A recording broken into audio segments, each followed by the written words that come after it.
देवीचं दर्शन आणि तुळजाभवानी देवीचे दर्शन घेतल्यावर आम्ही आता गेलो आहोत सिद्धेश्वर टेम्पलला, जे अगदी रस्त्यालगत आहे हॉटेलनंतर. आणि तुम्ही या मंदिराचा परिसर बघू शकता. लेकच्या मध्येच हे मंदिर त्यांनी बांधलेलं आहे, त्यामुळे खूप वेगळा आणि मस्त व्ह्यू येतोय या मंदिराच्या परिसराला.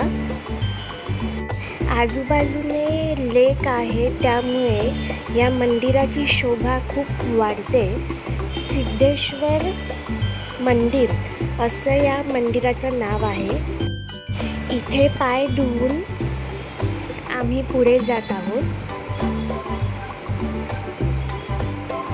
आणि पूर्ण परिसर जर बघितला तर खरंच खूप छान आहे, मस्त आहे. आणि मला तर हे मंदिर खूप आवडलं. तुम्ही सुद्धा सांगा कमेंटमध्ये तुम्हाला हे मंदिर कसं वाटलं ते.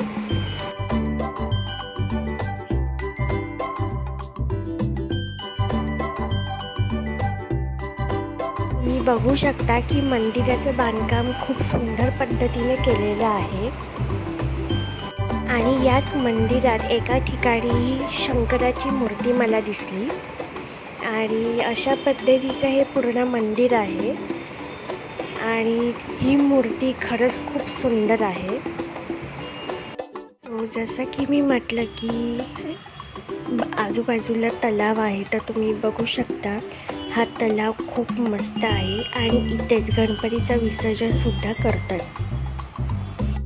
सिद्धेश्वर मंदिराच्या परिसरात आम्ही काही काढलेले फोटो जे तुम्ही बघत आहात.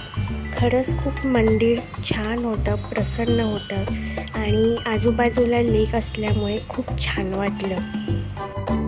सिद्धेश्वर मंदिराच्या जवळच असलेलं हे गणपती मंदिर आणि बाजूला असलेला हा वृक्ष. नंतर आम्ही गुरुदेव दत्त यांचे दर्शन घ्यायला गेलो. ते सुद्धा मंदिर खूप छान होतं, छोटंच होतं पण मस्त होतं. तिथे सुद्धा स्वामींची एक मूर्ती होती, फ्रेम होती, त्याचा फोटो. सोलापूर शहरामध्ये काही मंडळांनी ठेवलेला हा गणपतीचा फोटो आणि सगळ्यात प्रसिद्ध हा आजोबा गणपती. या देवांचे दर्शन घेऊन झाल्यावर आम्ही गेलो पुलगाममधल्या सोलापूर टेक्स्टाईल शॉपमध्ये.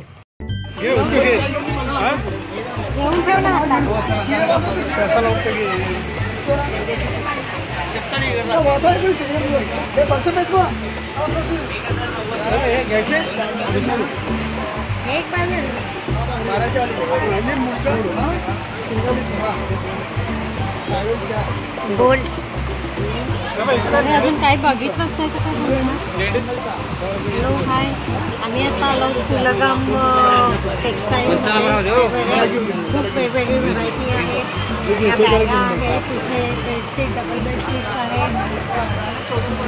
हे काय म्हणतात त्याला, ब्लँकेट नाही, एवढी छोटी नको. काही काही व्हरायटी आता जस्ट आम्ही एंट्री केली. बघू आता आणखी नवे आणखी काय काय पुढे दिसेल आम्हाला. पुलगाममधील या छोट्याशा शॉपमध्ये तुम्हाला भरपूर काही प्रोडक्ट्स बघायला मिळतील. फोल्डेबल चटया ज्या माझ्या पाठी आहेत आणि अजून भरपूर काही प्रोडक्ट्स. या काही बेडशीट्स आहेत, चादर आहेत ज्या बेडवर आणि अंथरूण घालायला आपण घेऊ शकतो. त्याप्रमाणे काही प्रकारच्या या बॅगा आहेत, खणच्या आहेत आणि साध्यासुद्धा आहेत डेली वेअरच्या. आणि इथे तुम्ही बघू शकता टेबलचं, डायनिंग टेबलचं ते शीट आहे आणि वरती टर्किश टॉवेल्स. हे दोन जे आहेत ते आम्ही घेतले आहेत आमच्या घराला सुटेबल होण्यासारखे.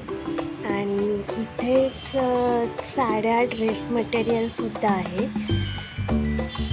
प्रत्येक व्हरायटी खरंच खूप मस्त आहे आणि प्रत्येक व्हरायटीचं तुम्हाला ड्रेस मटेरियल आणि साड्या इथे बघायला मिळतील.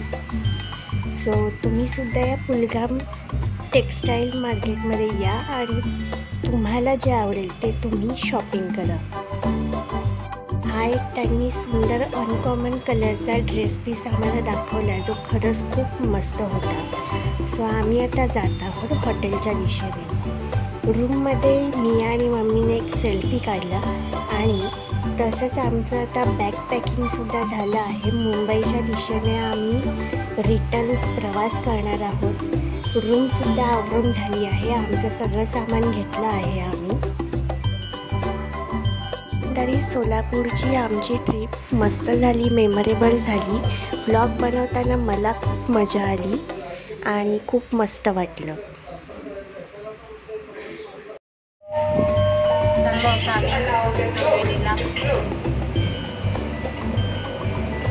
ट्रिपमध्ये आहोत. मुंबईला जायची तयारी.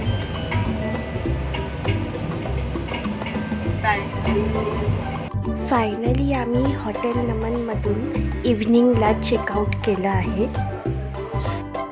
आणि आता आम्ही जात आहोत सोलापूर रेल्वे स्टेशनला. आमची संध्याकाळची 6:05ची कोणार्क एक्सप्रेस ट्रेन आहे आणि थोड्या वेळात आम्ही पोहोचू सोलापूर रेल्वे स्टेशनला.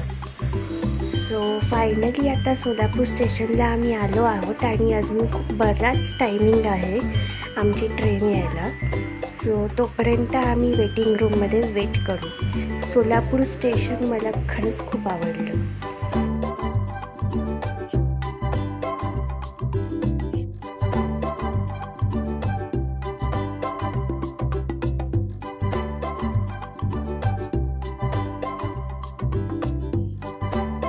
वेटिंग रूममध्ये आम्ही वेटिंग करत आहोत आणि जस्ट आम्हाला कळलं की आमची ट्रेन प्लॅटफॉर्म नंबर 1ला येणार आहे.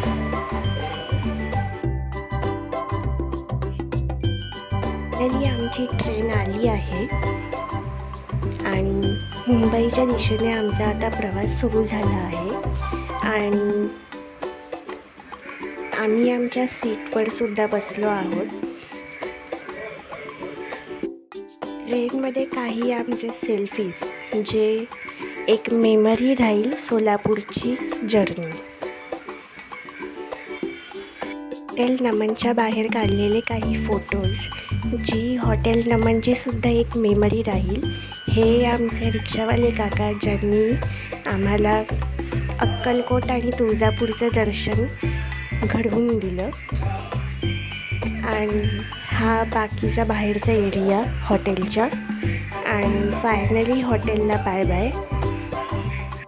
फायनली आम्ही आता कल्याण स्टेशनला पोचलो आहोत आणि आमचा हा ब्लॉग कसा वाटला ते आम्हाला नक्की कमेंटमध्ये सांगा.